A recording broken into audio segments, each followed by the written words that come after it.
পরিমাণে ইয়াবা এবং ফেন্সিডিল সহ 2 জন মাদক ব্যবসায়ীকে গ্রেপ্তার করা হয়।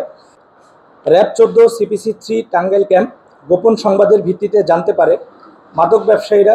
সিলেট থেকে বালু বোঝাই 5 টন ট্রাকে করে মাদকদ্রব্য ইয়াবা নিয়ে রওনা হয়ে গাজীপুর হয়ে চন্দ্রা চৌরাস্তা এলাকা অতিক্রম করে টাঙ্গাইলের দিকে আসছে। উক্ত সংবাদের প্রেক্ষিতে অত্র ক্যাম্পের একটি চৌকস আভিযানিক দল 2 সেপ্টেম্বর 2025 তারিখ দুপুর 13:10 ঘটিকায় টাঙ্গাইল জেলার মির্জাপুর থানাধীন জহুরবাড়ি 3 রাস্তার মোড়ে নূর মোহাম্মদের মুদি দোকানের সামনে পাকা রাস্তার উপর তল্লাশি চৌকি স্থাপন করে গাড়ি তল্লাশি করাকালে 2 সেপ্টেম্বর 2025 তারিখ আনুমানিক দুপুর 13:30 ঘটিকার সময় উক্ত বালু বহনকারী 5 টনের ট্রাককে সংকেত দিয়ে থামায় এবং ধৃত অভিযুক্তদের জিজ্ঞাসাবাদ করে গাড়ি তল্লাশি করে একটি গাছের চারার মাটির ভিতর হতে 6,700 পিস অবৈধ মাদকদ্রব্য ইয়াবা উদ্ধার করতে সক্ষম হয়, যার অবৈধ বাজার মূল্য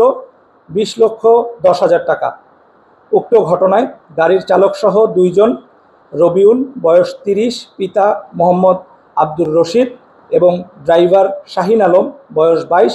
পিতা মোহাম্মদ শহীদুল্লাহ শেখকে গ্রেপ্তার করা হয় এবং মাদক বহনের কাজে ব্যবহৃত একটি ট্রাক ও ট্রাকে থাকা 750 ফুট সিলেকশন বালু জব্দ করা হয়। অপর একটি অভিযানে 2 সেপ্টেম্বর 2025 তারিখ আনুমানিক 14:25 ঘটিকায় টাঙ্গাইল জেলার সদর থানাধীন ক্ষুদিরামপুর বাইপাস শাকিনস্থ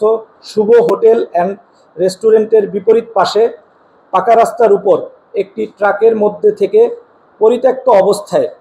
94 পিস অবৈধ মাদকদ্রব্য ফেন্সিডিল উদ্ধার করা হয়, যার অবৈধ বাজার মূল্য 2,82,000 টাকা।